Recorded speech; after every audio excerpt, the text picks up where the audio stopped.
আমরা মেয়েরা আমাদের মনে কি কি থাকে জানতে চাও? প্রতিটা মেয়ের মনের কথা। চলো এই ভিডিওটা দেখো, তারপরে বুঝে যাবে। দেখতে থাকো। আমি মরে গেলে তুমি কি আরেকটা বিয়ে করবা? না না, কি বলো, আমি আর বিয়ে করব না। ও আচ্ছা, ফুলে ফুলে ঘুরে মধু খেয়ে বেড়াবা তাই না? আচ্ছা, আমি বিয়ে করে নেব।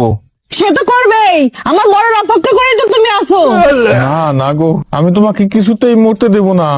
হ্যাঁ আমি জানি তো, আমি বিছানায় অসুস্থ হয়ে পড়ে থাকবা আর তুমি বাইরে মেয়ে নিয়ে ফুর্তি করে বেড়াবা। কি যে বলো, বাইরে ফুর্তি করতে যাবো কেন? আচ্ছা, তার মানে ঘরে এনে ফুর্তি করবা? আচ্ছা, মুশকিল তো, ঘরে আনতে যাব কেন? মানে তার ঘরে যা ফুর্তি করবা? কে সেই রমণী? পাশের বাড়ির ভাবি? আমি মনে হয় বুঝি না। আরে দূর, উনি তো বয়সে আমার অনেক বড়। ও আচ্ছা, বয়সটাও তাহলে জানা হয়ে গেছে। আরে না, আমি জানতে চাই নাকি, উনি তো নিজেই আমাকে বললো। কবে বললো? তুমি ওর বাড়িতে গেছিলা তাই না?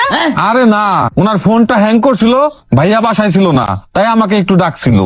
ও আচ্ছা, ভাইয়া যখন বাসায় থাকে না তখন তোমার বাড়িতে যাও না? চরিত্রহীন লম্পট, আজ তোকে ডিভোর্স দেবো।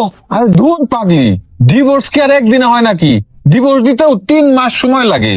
সে খবর হয়ে গেছে, বাকি কি রেখেছো আর শুনি? কি যে বলো, তুমি ঘুমাও তো।